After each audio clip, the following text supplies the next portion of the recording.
नहीं, कुछ नहीं कर। झारखंड विधानसभा के सत्र के पहले दिन डुमरी से विधानसभा चुनाव जीते जयराम महतो खाली पैर सदन पहुंचे।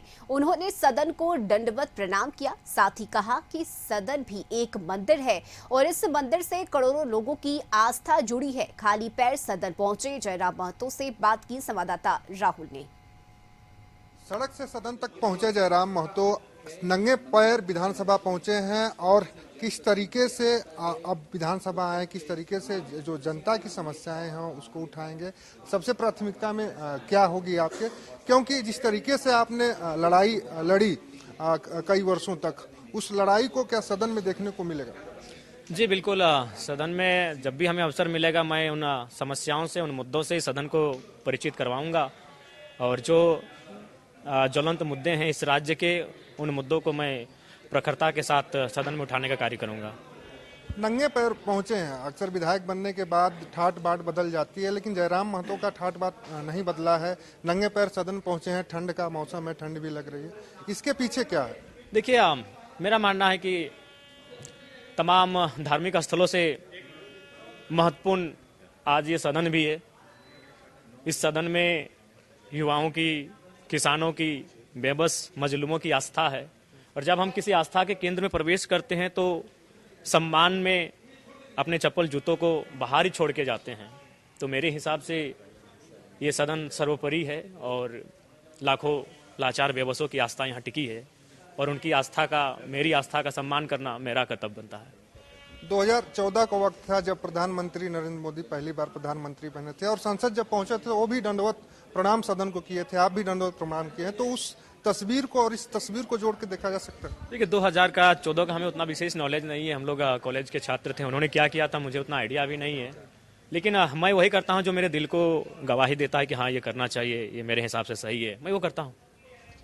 बहुत बहुत धन्यवाद। जयराम महतो जी थी। जयराम महतो जिस तरीके से अपनी बातों को कहे हैं और नंगे पैर सदन पहुंचे हैं, उन्होंने साफ कहा कि सदन एक आस्था का मंदिर है, करोड़ों लोगों की आस्था इस सदन से जुड़ी है। तो ऐसे में इस सदन को लेकर हम मंदिर की तरह, मस्जिद की तरह, गुरुद्वारे की तरह इसे भी मानते हैं और इसको देखते हुए मैं नंगे पैर इस सदन पहुंचा हुआ। तो एक तरह से हम कह सकते हैं कि एक मिसाल पेश करने की काम जयराम महतो ने किया है, क्योंकि इससे पहले भी वो जनता की आवाज, युवाओं की आवाज बनकर सड़कों पर लगातार बोलते रहे, गरजते रहे और अब सदन में पहुंचने के बाद भी उम्मीद है कि लोगों की समस्या उठाएंगे। अपने सहयोगी प्रदीप सिन्हा के साथ राहुल कुमार, कशिश न्यूज।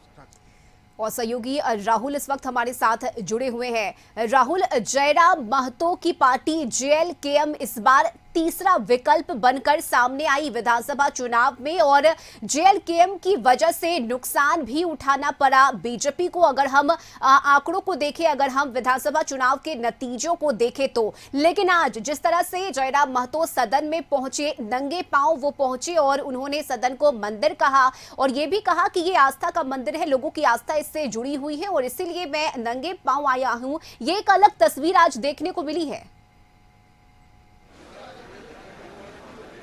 देखिए, ऐसा पहली बार हुआ है कि कोई व्यक्ति सदन में बिना स्लीपर का पहुंचा है, बिना चप्पल का पहुंचा है, खाली पैर पहुंचा है।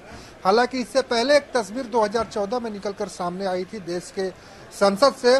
उस समय जब तत्कालीन प्रधानमंत्री बने थे नरेंद्र मोदी, उस समय वो 2014 में पहली बार जब सदन की कार्रवाई में हिस्सा लेने पहुंचे थे तो वो दंडवत प्रणाम किए सदन को, उसके बाद उसके अंदर गए।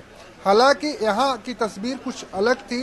यहाँ पर जयराम महतो पहुंचे बिना कुछ पहने पैर में और दंडवत प्रणाम किया और उसके बाद कहा कि आस्था का मंदिर है।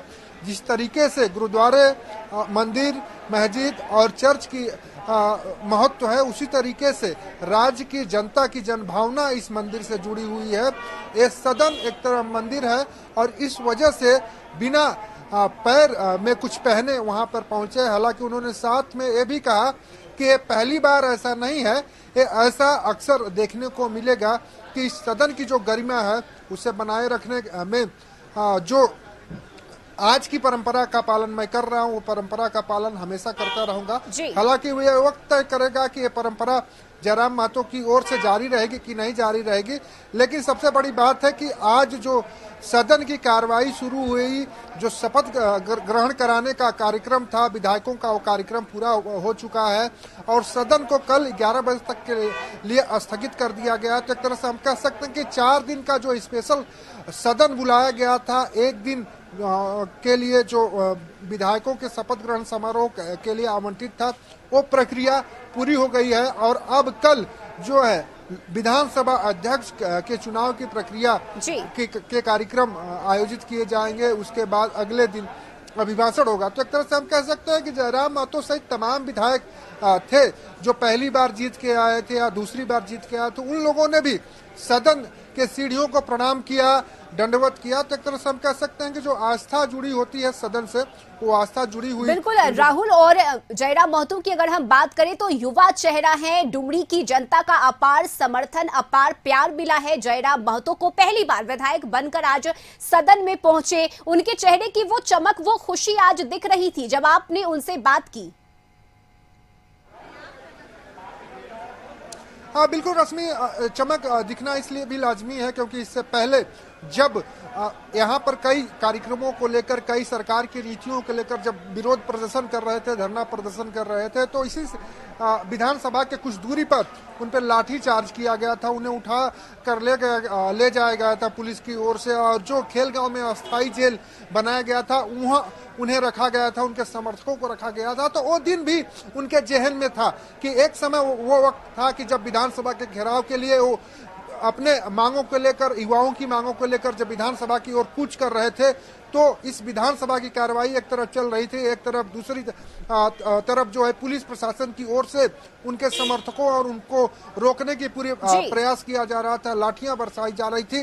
जयराम महतो को भी उस लाठीचार्ज में चोट आई थी और आज वो सदन पहुंचे हैं तो उनके लिए काफी खुशी का दिन था और एक खुशी उनके चेहरे पे दिखाई दे रही। तो उन्होंने साफ कहा कि जिस तरीके से सड़क से लेकर लड़ाई लड़कर सदन तक मैं पहुंचा हूं, तो वो जो लड़ाई सड़क पे लड़ रहे थे वो लड़ाई जारी रहेगी और सदन में भी मौका जब जब मिलेगा उस लड़ाई का जिक्र करूंगा और उन समस्याओं को सदन में उठाकर उससे निराकरण, उसका निष्कर्ष निकालने की पूरी कोशिश की जाएगी। बिल्कुल राहुल, और इन्हीं वादों के साथ जयराम महतो सदन पहुंचे और एक बार फिर से उन्होंने कहा है कि जनता के लिए, जनता के हित के लिए वो काम करते रहेंगे। बहुत शुक्रिया राहुल आपका इस बातचीत के लिए।